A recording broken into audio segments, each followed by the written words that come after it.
Hello students, how are you. चलो आज हम लोग पढ़ेंगे क्या, क्लास 9th का चैप्टर नंबर 5 जीवन की मौलिक इकाई, और इसका आज हम लोग क्वेश्चन आंसर करते हैं। चलो देखो बोर्ड पे आते हैं। यहाँ पे लिखा है, सबसे पहले आप लोग क्या करेंगे, अपना बुक ओपन करेंगे। बुक में क्या करेंगे, पेज नंबर 66 खोल लेंगे। कौन सा पेज खोलेंगे, पेज नंबर 66। चलो इसमें देखते हैं क्वेश्चन नंबर 1। क्वेश्चन नंबर, कोशिका की खोज किसने और कैसे की। देखो एक वैज्ञानिक थे, उनका नाम था रॉबर्ट हुक। रॉबर्ट हुक ने क्या किया, 1665 ईस्वी में अपने द्वारा एक छोटा सा सूक्ष्मदर्शी बनाए, ठीक है। और वो सूक्ष्मदर्शी कैसा था, साधारण सूक्ष्मदर्शी था। और उसी सूक्ष्मदर्शी की सहायता से उन्होंने 1665 ईस्वी में कोशिका की खोज की। अब कोशिका की खोज उन्होंने जो की वो कॉर्क सेल में की, प्लांट के छाल से निर्मित कॉर्क में किसकी खोज की, कोशिका की खोज की ना। किसकी खोज की, कोशिका की खोज की। देखो कोशिका का जो अंग्रेजी होता है दैट इज सेल। क्या होता है, सेल, सेल ना। और ये जो सेल है, ये जो सेल वर्ड है, ये किस भाषा से लिया गया है, ये लैटिन भाषा का शब्द है, ठीक है। और इसका अर्थ होता है, जो सेल है इसका अर्थ होता है छोटा कमरा। सेल का क्या अर्थ होता है, सेल का अर्थ होता है छोटा कमरा। नोट कर लो आज से, ठीक है, लॉक कर दें। ओके चलो दूसरे क्वेश्चन पे चलते हैं। देखो स्क्रीन पे हमारे पास अब दूसरा क्वेश्चन है। क्या है दूसरा क्वेश्चन, कोशिका को जीवन की संरचनात्मक एवं क्रियात्मक इकाई क्यों कहते हैं। देखो किसी भी लिविंग ऑर्गेनिज्म का, खास करके जो मल्टी सेलुलर है, मतलब बहुकोशिक हैं, ठीक है, उनका शरीर किस चीज से निर्मित होता है, छोटी छोटी कोशिकाओं से मिलकर बना होता है। छोटी छोटी कोशिकाओं से मिलकर बना होता है। जैसे एक मकान छोटी छोटी ईंटों से मिलकर बना होता है, उसी प्रकार से बहुकोशिक जीवों का शरीर कैसे बना होता है, छोटी छोटी कोशिकाओं से मिलकर उसकी संरचना होती है। इसीलिए इसको, कोशिका को किसी भी जीव का शरीर का संरचनात्मक इकाई बोला जाता है। चलो दूसरे नंबर पे आते हैं, इसको अब क्रियात्मक इकाई क्यों बोला जाता है। देखो कोई भी कोशिका होता है ना, कोई भी कोशिका, उसके भीतर बहुत सारी क्रियाएं चलते रहती हैं। जैसे उसके भीतर क्या होता है, सबसे पहले श्वसन होता है। क्या होता है, श्वसन। और फिर क्या होता है, उसके भीतर डाइजेशन का भी काम चलते रहता है। बहुत सारे केमिकल रिएक्शन भी चलते रहते हैं एक साथ, ठीक है। उसके भीतर अगर भाई प्लांट का सेल है तो उसके भीतर प्रकाश संश्लेषण भी चलेगा। तो इस प्रकार की बहुत जैविक क्रियाएं उसके भीतर चलते रहती है। जैव रासायनिक क्रियाएं, आप उसको ज्यादा बेहतर रहेगा टर्म, जैव रासायनिक क्रियाएं उसके भीतर चलते रहती हैं। इसलिए इसको हम लोग क्या बोलते हैं, इसको क्रियात्मक इकाई भी बोलते हैं जीवन का, ठीक है। आप लोग समझ गए होंगे। ओके चलो अब हम लोग लेते हैं क्वेश्चन नंबर 3। चलो अब हम लोग सबसे पहले क्या करोगे, तुम लोग अपने बुक का पेज नंबर 68 ओपन करो। कौन सा पेज ओपन करोगे, पेज नंबर 68। अब देखो इस पे एक प्रश्न है, क्या है, ध्यान से देखो। CO2 तथा पानी जैसे पदार्थ कोशिका से अंदर तथा बाहर जाते हैं, इस पर चर्चा करें ना। इस पे चर्चा करना है हम लोगों को। अच्छा किसकी बात चल रही है, CO2 और वाटर की बात चल रही है, मतलब H2O की बात चल रही है। अब बोल रहा है कोशिका के अंदर और बाहर ये कैसे आते जाते हैं भाई। एक हमारे पास कोशिका बना हुआ है, इसके भीतर और बाहर आने जाने की बात चल रही है किसकी, CO2 की और H2O की आने जाने की बात चल रही है। देखो ये एक प्रोसेस के थ्रू, किसके थ्रू, एक प्रोसेस के थ्रू अंदर और बाहर आते जाते हैं, जिसको हम लोग क्या कहते हैं, विसरण बोलते हैं। किसको क्या बोलते हैं, विसरण बोलते हैं। अब आप सोच रहे होंगे कि विसरण क्या होता है सर, ये जो विसरण शब्द है, ये विसरण शब्द क्या होता है। तो देखो क्या होता है, उच्च सांद्रता से, किससे, उच्च सांद्रता से निम्न सांद्रता की ओर किसी पदार्थ की गमन की जो प्रक्रिया होती है उसको हम लोग क्या कहते हैं, विसरण कहते हैं। और इसको हमेशा ध्यान में रखना, क्योंकि बहुत इंपॉर्टेंट है ना, ये क्या है, वेरी इंपॉर्टेंट है। इसको हमेशा ध्यान में रखना कि विसरण क्या होता है। जब भी कोई मॉलिक्यूल, कोई पदार्थ अपने उच्च सांद्रता से निम्न सांद्रता की ओर क्या करता है, गति करता है, तो उस प्रक्रिया को हम लोग क्या करते हैं, विसरण बोलते हैं। लॉक कर लो, ठीक है। चलो अब हम लोग लेते हैं नेक्स्ट क्वेश्चन।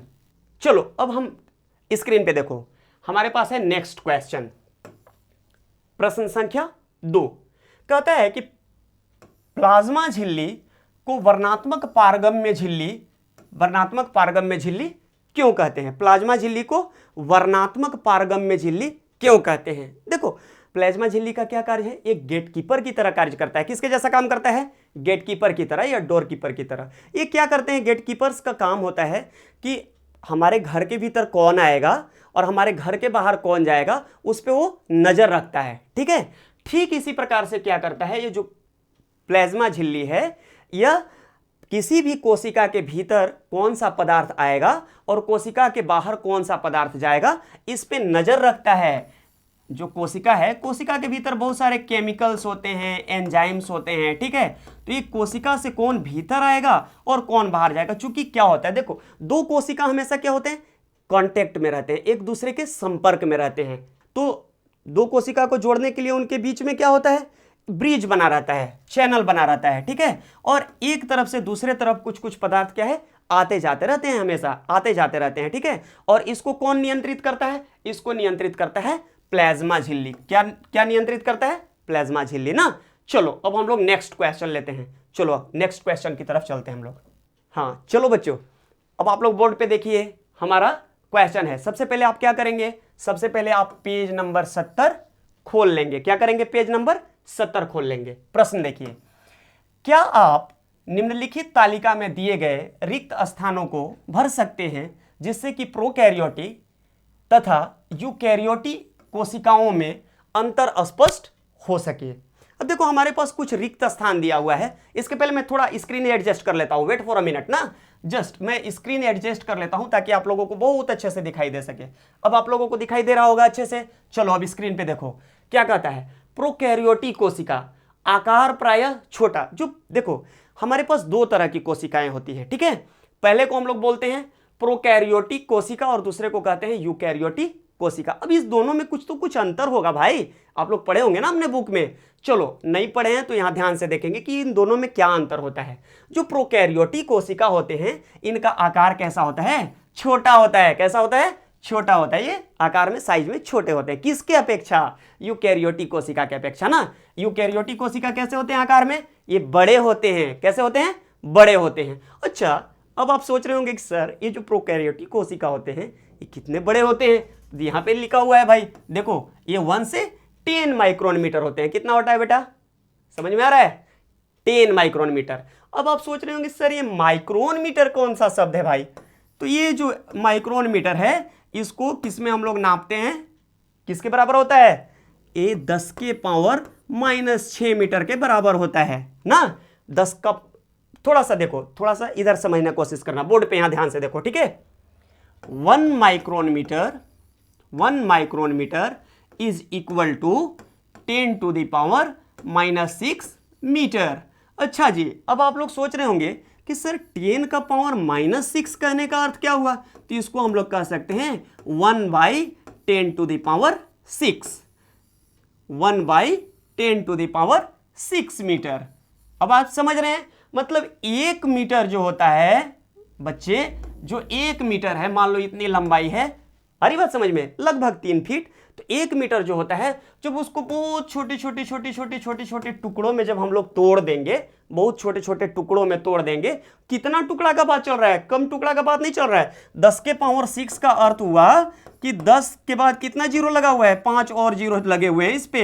हरी बात समझ में? 1 2 3 4 5 ना, कितने जीरो लगे हुए? 5 जीरो लगे हुए हैं। जब इतने सारे टुकड़ों में तोड़ देंगे तो उसमें से जो एक छोटा सा टुकड़ा होगा उसको हम लोग बोलेंगे 1 माइक्रोन मीटर। समझ में आ रहा है आप लोगों को? मैं आशा करता हूं आप लोगों को समझ में आ रहा होगा। अगर नहीं आ रहा होगा तो आप लोग फिर से एक बार इसके स्क्रीनशॉट लेंगे और फिर से वीडियो को कंटिन्यू करके देखेंगे तो आप लोगों को समझ में आ जाएगा। ठीक है, चलो हम लोग आगे चलते हैं। थोड़ा सा इसको इरेज कर लेते हैं चूंकि यहाँ पे थोड़ा सा हो गया है आगे। अरे 1 मिनट, चलो देखो ये हो गया मेरा इरेज। ठीक है, अब आप लोगों को अच्छे से दिख रहा होगा ना। चलो अब इसका केंद्रीय क्षेत्र कैसा होता है? केंद्रीय क्षेत्र सबसे पहले देखो यूकैरियोटिक का हमारे पास दिख रहा है, सुस्पष्ट, जो चारों ओर से केंद्रीय झिल्ली से घिरा होता है। मतलब इसका जो केंद्रक होता है, किसका? यूकैरियोट्स का, उसके भीतर जो केंद्रक होता है वो सुस्पष्ट होता है, मतलब उसकी संरचना सुस्पष्ट होती है। लेकिन जो प्रोकैरियोटिक कोशिका होता है इसमें जो केंद्रक होते हैं, इसकी जो केंद्रक होती है बिखरी हुई होती है, उसकी संरचना सुस्पष्ट दिखाई नहीं पड़ती है। ठीक है, आप लोगों को समझ में आ रहा है? चलो आगे हम लोग चलते हैं। इसका जो थर्ड कैरेक्टर है मतलब तीसरा, देखो जो प्रोकैरियोट्स होते हैं, प्रोकैरियोट्स में क्रोमोसोम की संख्या कितनी होती है? प्रोकैरियोट्स में क्रोमोसोम की संख्या होती है 1। समझ में आ रहा है आप लोगों को? समझ में आ रहा है? प्रोकैरियोट्स में क्रोमोसोम की संख्या कितनी होती है? 1 होती है, सिर्फ 1 ना। इसको हमेशा ध्यान में रखना है। हम लोग क्या होता है आगे की क्लासों में चले जाते हैं, फिर भी हम लोगों को पता नहीं होता कि प्रोकैरियोट्स में क्रोमोसोम की संख्या कितनी है। नोट इट डाउन ना, इसको हमेशा याद रखना है। प्रोकैरियोट्स में क्रोमोसोम की संख्या कितनी होती है? 1 होती है बेटा। कितना होता है? 1। ठीक है, चलो। और यूकैरियोट्स में कितने क्रोमोसोम होते हैं? 1 से अधिक। कितने क्रोमोसोम? 1 से अधिक। हमेशा इस बात को ध्यान में रखना है। अब चलो इधर देखो, बोलता है कि झिल्ली युक्त कोशिका अंगक अनुपस्थित रहते हैं। किसमें? झिल्ली युक्त कोशिका अंगक अनुपस्थित रहते हैं। किसमें? प्रोकैरियोट्स में। ठीक है, और इसमें झिल्ली युक्त कोशिका अंगक क्या होते हैं? उपस्थित रहते हैं। क्या होता है? झिल्ली युक्त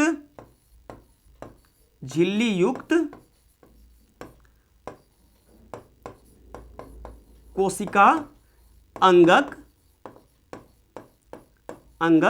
क्या रहते हैं? उपस्थित रहते हैं। किसमें? यूकैरियोट में। यहां पे हम लोग अभी यूकैरियोट का बात कर रहे हैं। झिल्ली युक्त कोशिका अंगक उपस्थित रहते हैं। अब झिल्ली युक्त कोशिका अंगक कौन कौन सा होता है? आप लोग सोच रहे होंगे सर ये झिल्ली युक्त कोशिका अंगक कौन कौन सा होता है? तो देखिए, सबसे पहले क्या है हमारे पास? न्यूक्लियस है। क्या है? न्यूक्लियस है, याद रखो। दूसरा क्या है हमारे पास? क्लोरोप्लास्ट है। ठीक है, क्लोरोप्लास्ट है या प्लास्टिड तुम कह सकते हो ना, प्लास्टिड है हमारे पास। तीसरा हम लोगों के पास क्या है? तीसरा बताओ, एंडोप्लाज्मिक रेटिकुलम है। इस तरह से जितने भी और अंगक होते हैं झिल्ली युक्त, किस में प्रेजेंट रहते हैं? यूकैरियोट्स में प्रेजेंट रहते हैं, लेकिन ये प्रोकैरियोट्स में एब्सेंट रहते हैं ना, अनुपस्थित रहते हैं। एब्सेंट मतलब अनुपस्थित रहते हैं। चलो अब हम लोग क्या करते हैं, अपना नेक्स्ट क्वेश्चन लेते हैं। हेलो बच्चों, चलो तुम लोग अपने बुक का पेज नंबर 73 ओपन करो। कौन सा पेज ओपन करना है तुमको? Page number 73। सबको दिख रहा है? स्क्रीन एडजस्ट है? ओके, आइए पेज नंबर 73 कंटिन्यू करते हैं। आपका पहला प्रश्न है, प्रश्न संख्या 1, क्या आप 2 ऐसे अंगकों का नाम बता सकते हैं जिसमें अपना अनुवांशिक पदार्थ होता है? किस चीज का बात चल रहा है? और जिसका अपना अनुवांशिक पदार्थ होता है। 2 ऐसे अंगकों का नाम बताना है जिसके पास अपना अनुवांशिक पदार्थ मतलब जेनेटिक मटेरियल होता है। देखो, जो कोशिका के भीतर 2 ऐसे अंगक कौन कौन से हैं? तो सबसे पहला तो है माइटोकॉन्ड्रिया। सबसे पहले कौन सा है? माइटोकॉन्ड्रिया। माइटोकॉन्ड्रिया के पास अपना क्या होता है? जेनेटिक मटेरियल होता है ना, अनुवांशिक पदार्थ होता है। और दूसरा कौन सा है? प्लास्टिड ना। ये दोनों ऐसे अंगक हैं जिनके पास अपना जेनेटिक मटेरियल होता है। किसके अलावा? न्यूक्लियस के अलावा। ठीक है, चलो अब हम लोग क्वेश्चन नंबर 2 देखते हैं। स्क्रीन पे देखो, यदि किसी कोशिका का संगठन किसी भौतिक अथवा रासायनिक प्रभाव के कारण नष्ट हो जाता है तो क्या होता है? बोल रहा है कि यदि कोई कोशिका है, ठीक है, और उसका जो संगठन है किसी भौतिक मतलब इंजरी हो गया, कोई मान लो उसमें कोई चोट लग गया और वो किसी तरह से कोशिका क्या हो जाता है? फट जाता है, ब्रस्ट कर जाता है, या फिर किसी रासायनिक किसी केमिकल के प्रभाव के कारण क्या हो जाता है? किसी रासायनिक प्रभाव यानी केमिकल के प्रभाव के कारण अगर नष्ट हो जाता है तो उसके साथ फिर क्या होगा?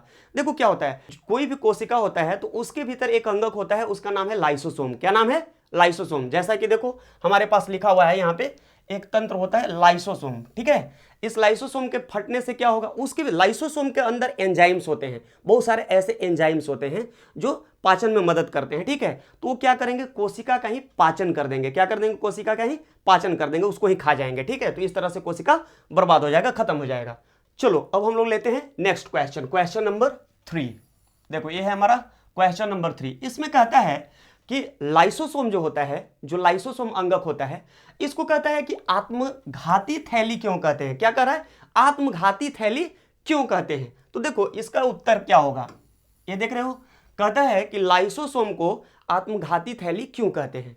लाइसोसोम अंगक के अंदर विभिन्न प्रकार के एंजाइम्स होते हैं। क्या होते हैं? एंजाइम्स होते हैं, केमिकल्स होते हैं। क्या होता है कि जब वो रप्चर कर जाते हैं, कभी कभी किसी इंजरी के कारण टूट जाते हैं, तो क्या होता है? पूरे कोशिका का अपघटन हो जाता है। पूरा कोशिका क्या होता है? डेड हो जाता है, मर जाता है। इसीलिए बोला जाता है लाइसोसोम को, क्या बोला जाता है? कि ये आत्मघाती थैली है। चलो हम लोग लेते हैं अब नेक्स्ट क्वेश्चन। चलो हमारा नेक्स्ट क्वेश्चन है, देखिए यहाँ पे स्क्रीन पे देखिए। अब हम लोगों के पास है क्वेश्चन नंबर 4। क्या कहता है? कोशिका के अंदर प्रोटीन संश्लेषण, क्या कहता है?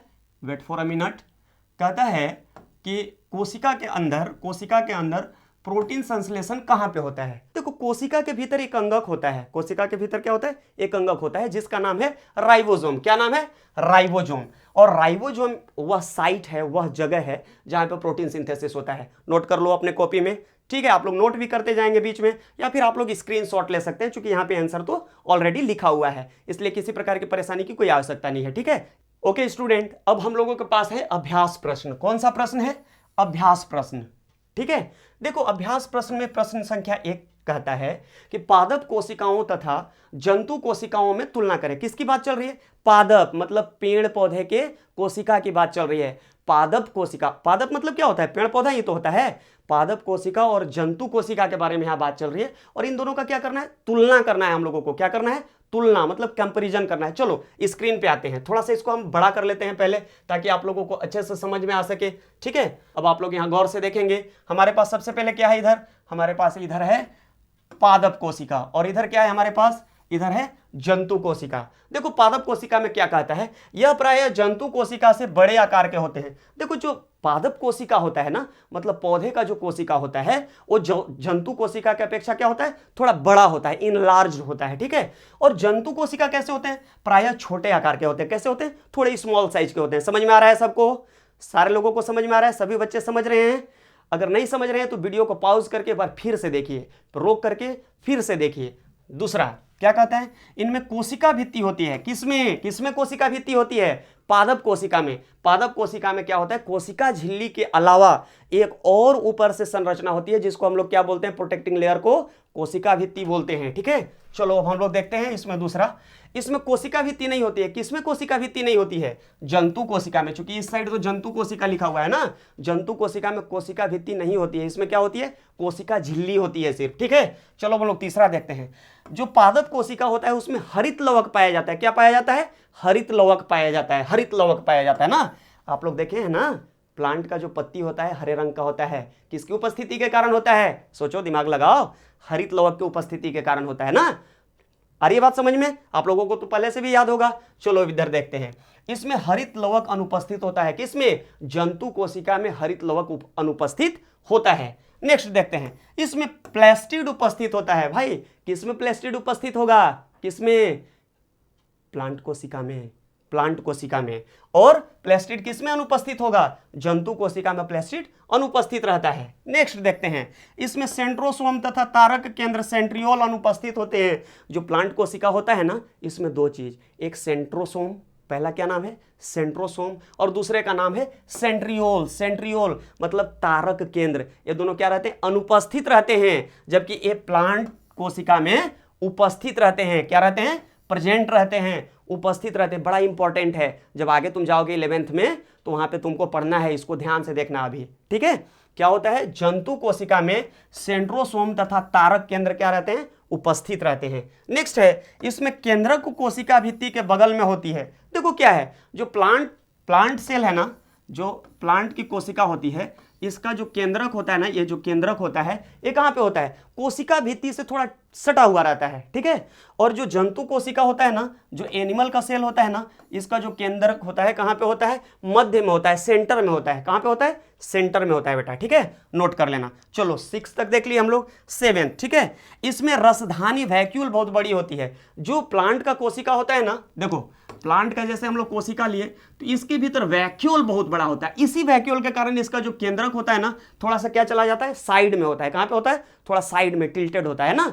और जंतु कोशिका में क्या होता है, जंतु कोशिका में जो वैक्यूल होता है वो थोड़ा छोटा होता है। क्या होता है, रसधानी छोटा होता है ना। चलो हम लोग 8 देखेंगे, गोल्जी उपकरण अलग अलग इकाइयों डिक्टियोसोम्स का बना हुआ होता है। एक ही गोल्जी उपकरण होता है किसमें, जंतु कोशिका में। पहले देखो प्लांट कोशिका में, देखो प्लांट कोशिका में क्या होता है, गोल्जी उपकरण अलग अलग इकाइयों डिक्टियोसोम से मिलके बना होता है। जबकि जंतु कोशिका में क्या होता है, गोल्जी उपकरण होता है जो आसानी से दिखाई देता है तथा इसकी संरचना जटिल एवं विकसित होती है। तो यही इसमें बेसिक डिफरेंस था जो अभी हम लोग समझ लिए। चलो अब हम लोग देखते हैं नेक्स्ट क्वेश्चन। चलो अब हम लोग लेते हैं प्रश्न संख्या 2। पहले स्क्रीन को लॉक कर लेते हैं उसके बाद अब हम लोग लेते हैं प्रश्न संख्या 2। देखो क्या कहता है प्रश्न संख्या 2, प्रोकैरियोटिक कोशिकाएं यूकैरियोटिक कोशिकाओं से किस प्रकार भिन्न होते हैं। कहता है देखो 2 तरह की कोशिकाओं के बारे में आप लोग अध्ययन किए हैं ना। पहले को हम लोग बोलते हैं प्रोकैरियोटिक कोशिका,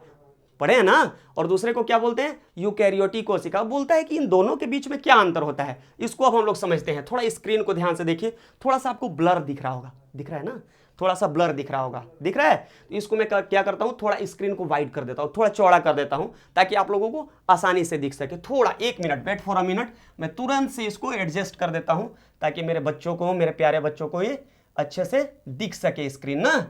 अब आशा करते हैं आप लोगों को अच्छे से दिख रहा होगा। चलिए, आप लोगों को स्क्रीनशॉट लेने में भी थोड़ी सुविधा हो जाएगी। अब देखो मेरे लेफ्ट साइड में इधर क्या है, प्रोकैरियोटिक कोशिका है, और इधर क्या है, यूकैरियोटिक कोशिका है। दिख रहा है सबको साफ साफ, इधर है प्रोकैरियोटिक कोशिका और इधर क्या है, यूकैरियोटिक कोशिका। चलो, जो प्रोकैरियोटिक कोशिका का आकार प्रायः छोटा होता है। कैसा होता है, ये स्मॉल होते हैं, थोड़े छोटे होते हैं, ठीक है। और इनका जो साइज होता है 1 माइक्रोमीटर होता है। कितना होता है, 1 माइक्रोमीटर होता है।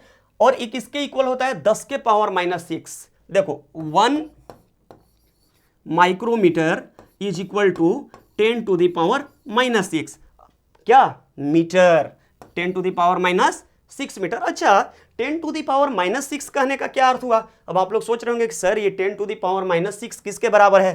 तो अब देखो बेटा, जो 10 टू द पावर -6 मैंने लिखा है, इसको हम लोग ऐसे भी एक्सप्रेस कर सकते हैं, 1/10 टू द पावर 6। इसका कहने का क्या अर्थ हुआ, 1/10 पे कितना जीरो और 1 2 3 4 5, ठीक है। मतलब कितने जीरो एक पे हो जाएंगे, 6 जीरो हो जाएंगे, ठीक है। इसको हम लोग गिन लेते हैं, इकाई दहाई सैकड़ा हजार 10,000 लाख, ठीक है।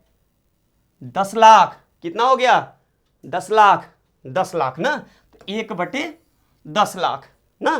तो 1 मीटर का 10 लाखवां भाग जो होगा वो किसके बराबर हो जाएगा, किसके बराबर, 1 माइक्रोमीटर के बराबर हो जाएगा। नोट कर लेना, ठीक है। चलो नेक्स्ट हम लोग देखते हैं। नेक्स्ट इसमें क्या कहता है, केंद्रीय क्षेत्र बहुत कम स्पष्ट होता है। देखो, जो प्रोकैरियोटिक कोशिका होते हैं ना, उसका जो केंद्रक होता है, इसका जो केंद्रक होता है किसका, प्रोकैरियोट का, ये सुस्पष्ट नहीं होता है। एक केंद्रक जो होता है ये क्या होता है, सुस्पष्ट नहीं होता है ना। इसके केंद्रक कैसे होते हैं, इसके केंद्रक बिखरे हुए होते हैं, बिखरे हुए होते हैं ना, स्पष्ट दिखाई नहीं पड़ता है। लेकिन जो यूकैरियोटिक कोशिका होते हैं, इनके केंद्रक सुस्पष्ट होते हैं, ठीक है। और वो डबल मेम्ब्रेनस होते हैं, दोहरी भित्ति उनके ऊपर होती है, इसलिए सुस्पष्ट दिखाई पड़ते हैं, जो केंद्रक झिल्ली के द्वारा घिरे रहते हैं। आगे चलो, जो प्रोकैरियोटिक जो कोशिका होता है, जो प्रोकैरियोट्स होते हैं, उनमें क्रोमोसोम की संख्या कितनी होती है, हमेशा याद रखना, पूरे जीवन याद रखना। बहुत सारे लोगों को पता नहीं रहता है अपने जीवन के अंत तक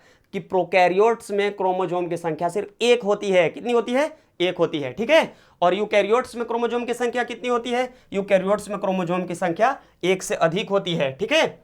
चलो नेक्स्ट देखते हैं हम लोग। जो प्रोकैरियोट्स होते हैं उनमें झिल्ली युक्त अंगक, प्रोकैरियोट्स में झिल्ली युक्त अंगक नहीं पाए जाते हैं, अनुपस्थित रहते हैं ना, क्या रहते हैं, एब्सेंट रहते हैं, एब्सेंट रहते हैं। ये ज्यादा अच्छा वर्ड है। और किसमें, यूकैरियोट्स की बात चल रही है। यूकैरियोट्स में झिल्ली युक्त जो अंगक हैं, झिल्ली युक्त कोशिकांग जो हैं, वो क्या रहते हैं, प्रेजेंट रहते हैं, उपस्थित रहते हैं, ठीक है। इस तरह से आज ये क्वेश्चन डन हो गया। चलो अब हम लोग देखते हैं नेक्स्ट क्वेश्चन।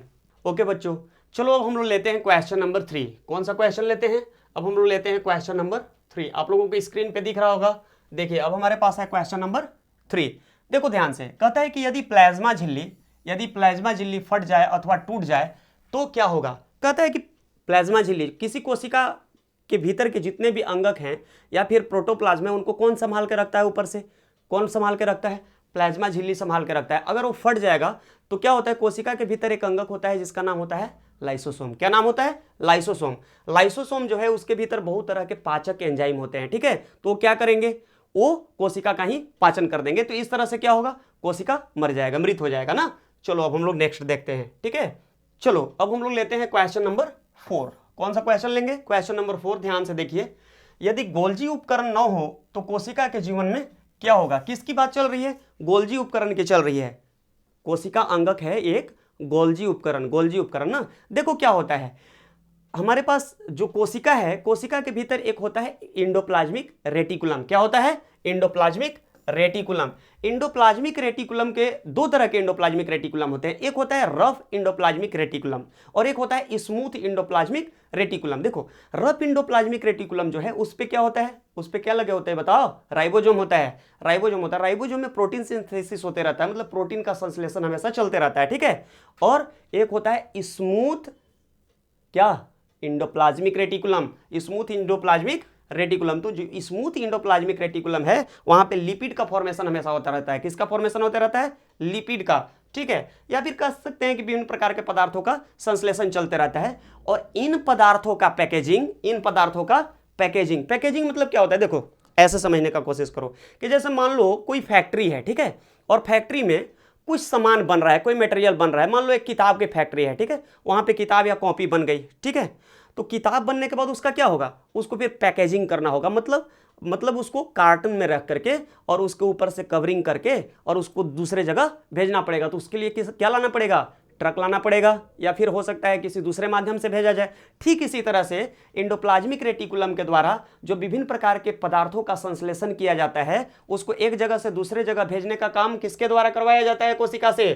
कोशिका में कौन सा वह अंगक है? वह अंगक जो है वह है गोल्जी उपकरण। कौन है? गोल्जी उपकरण है, ठीक है। गोल्जी उपकरण के बिना लाइसोसोम का निर्माण नहीं हो पाएगा। देखो क्या होता है, गोल्जी उपकरण जो होते हैं बेटा, जो गोल्जी बॉडीज होते हैं, गोल्जी बॉडीज के छोटे छोटे कभी कभी क्या होते हैं? टुकड़े होते हैं, गोले गोले ना। तो इसके भीतर क्या होता है? इसके भीतर विभिन्न प्रकार का केमिकल भरा हुआ रहता है, एंजाइम्स भरा हुआ रहता है। और ये कभी कभी क्या होते हैं? इनसे अलग हो जाते हैं, सेपरेट हो जाते हैं। और इससे किसका फॉर्मेशन होता है? लाइसोसोम का फॉर्मेशन होता है। तो अगर गोल्जी बॉडी नहीं रहेंगे किसी सेल में तो ये लाइसोसोम का फॉर्मेशन नहीं होगा, लाइसोसोम नहीं बनेंगे, ठीक है। नेक्स्ट देखो, कहता है कि गोल्जी उपकरण के बिना सरल शर्करा जटिल शर्करा में नहीं परिवर्तित हो सकते हैं। गोल्जी उपकरण के पास क्या है? कुछ ऐसे केमिकल होते हैं जो क्या है? सरल शर्करा को किस में बदल देते हैं? जटिल शर्करा में, और यह भी कार्य संपन्न नहीं हो पाएगा, ठीक है। चलो हम लोग लेते हैं नेक्स्ट क्वेश्चन। अब है हमारे पास क्वेश्चन नंबर 5। आप लोग गौर से देखेंगे क्या क्वेश्चन में पूछ रहा है। कोशिका का कौन सा अंगक बिजली घर है और क्यों? देखो हमारा जो कोशिका होता है ना, कोशिका के भीतर एक अंगक पाया जाता है, हमारे कोशिका के भीतर एक अंगक पाया जाता है। इसको हम लोग बोलते हैं माइटोकॉन्ड्रिया। क्या बोलते हैं? माइटोकॉन्ड्रिया बोलते हैं। और ये जो माइटोकॉन्ड्रिया होता है, this is the site of ATP synthesis. यही वह जगह होता है जहां पे एटीपी मतलब एडिनोसिन ट्राइफॉस्फेट, उसका क्या होता है? संश्लेषण होता है, फॉर्मेशन होता है ना। देखो यहाँ पे लिखा हुआ है एडिनोसिन ट्राइफॉस्फेट। और ये क्या है? एडिनोसिन ट्राइफॉस्फेट जो है ये क्या है? करेंसी है, ऊर्जा, ऊर्जा, ऊर्जा ना। ऊर्जा को क्या कर लेता है?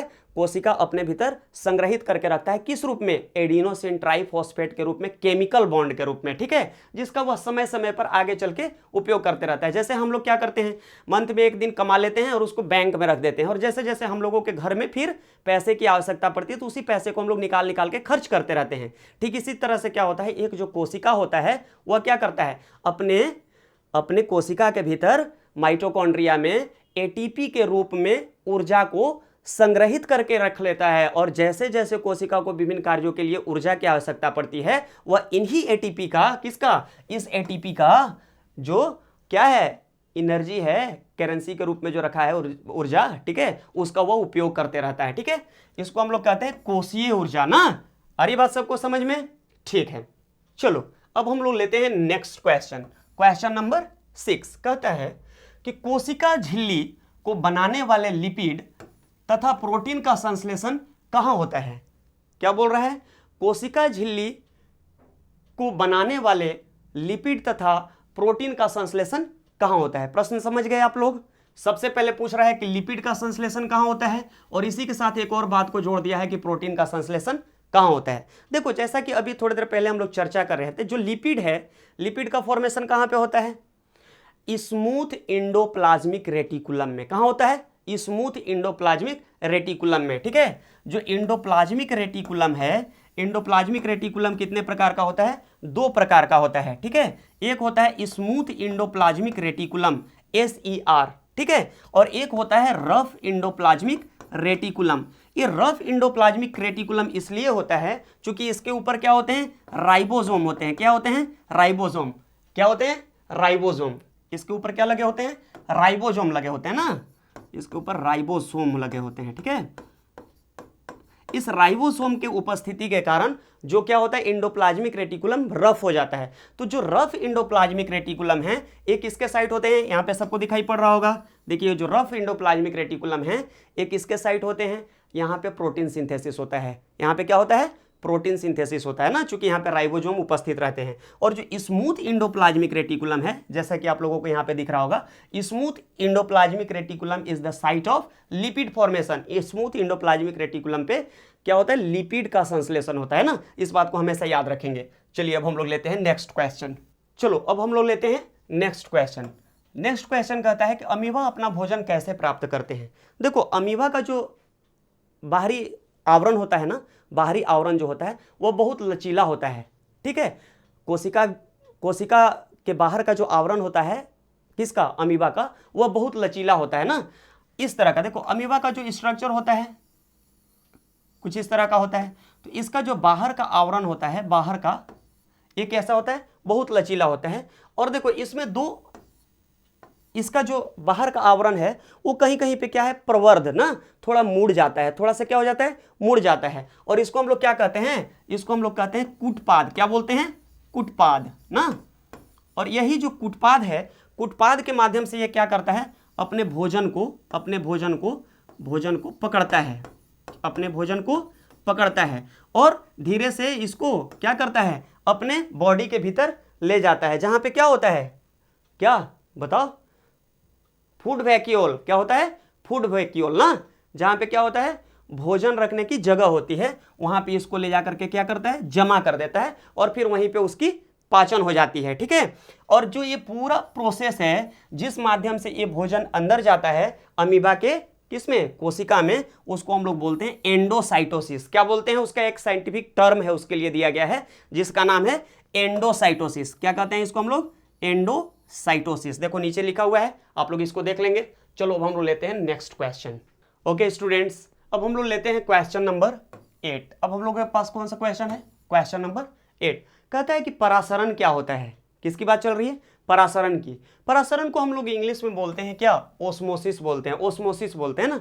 परासरण क्या होता है, देखो उच्च सांद्रता से, किससे, उच्च सांद्रता से निम्न सांद्रता की ओर जल के गमन की क्रिया को हम लोग क्या कहते हैं, परासरण कहते हैं। उच्च सांद्रता से निम्न सांद्रता की ओर जल के गमन को परासरण कहते हैं। लेकिन यहाँ पे एक कंडीशन होना चाहिए, क्या, उसके बीच में क्या लगा होना चाहिए, अर्धपारगम्य झिल्ली। क्या लगा रहना चाहिए, अर्धपारगम्य झिल्ली। जब अर्धपारगम्य झिल्ली से होकर के उच्च सांद्रता से निम्न सांद्रता की ओर जल के अणु गमन करते हैं तो इस प्रक्रिया को हम लोग क्या कहते हैं, परासरण कहते हैं। क्या कहते हैं, परासरण कहते हैं। जैसे मान लो हमारे पास एक ऐसा उपकरण है जिसमें हम लोग क्या करके रखे हैं, जल भर के रखे हैं। क्या, जल भर के रखे हैं और एक तरफ के जल में हम थोड़ा सा क्या घोल दिए हैं, चीनी घोल दिए हैं, शुगर। क्या घोल दिए हैं, शुगर घोल दिए हैं, मतलब चीनी ना, ठीक है। और एक तरफ हमारे पास क्या है, आसूत जल है। कैसा जल है, शुद्ध जल है। कैसा जल है, शुद्ध ना, शुद्ध जल है। और दूसरे तरफ के जल में हम लोग क्या किए हैं, थोड़ा सा चीनी घोल दिए हैं। अब क्या होगा, बीच में हमारे पास एक क्या लगा हुआ है, हमारे पास लगा हुआ है वर्णात्मक पारगम्य झिल्ली, जो क्या करता है, सिलेक्ट कर करके एक चीज को दूसरे जगह भेजता है, ठीक है। अंडे का जो छिलका होता है ना, वो वर्णात्मक पारगम्य झिल्ली की तरह बिहेव करता है, ठीक है।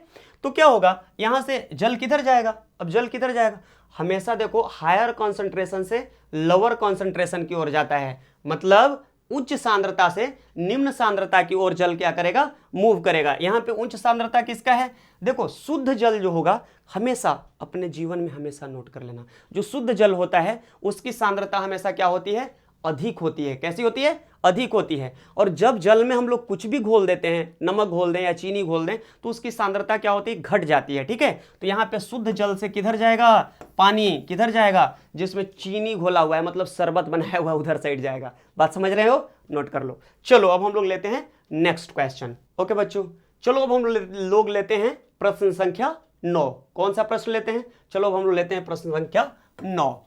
निम्नलिखित परासरण प्रयोग करें। देखो क्लास 9th में एक प्रयोग करना है तुम लोगों को, क्या करना है, एक प्रयोग। और ये प्रयोग किस पे आधारित है, हम लोग एक लेते हैं आलू, क्या लेते हैं, आलू, जो सब्जी बनाने वाला आलू रहता है, पोटैटो। पोटैटो हम लोग लेंगे और पोटैटो को सबसे पहले क्या करेंगे, देखो हमारे पास क्या है, एक आलू है ना, आलू में देखो ये क्या है, आई स्पॉट है, आंख है उसका।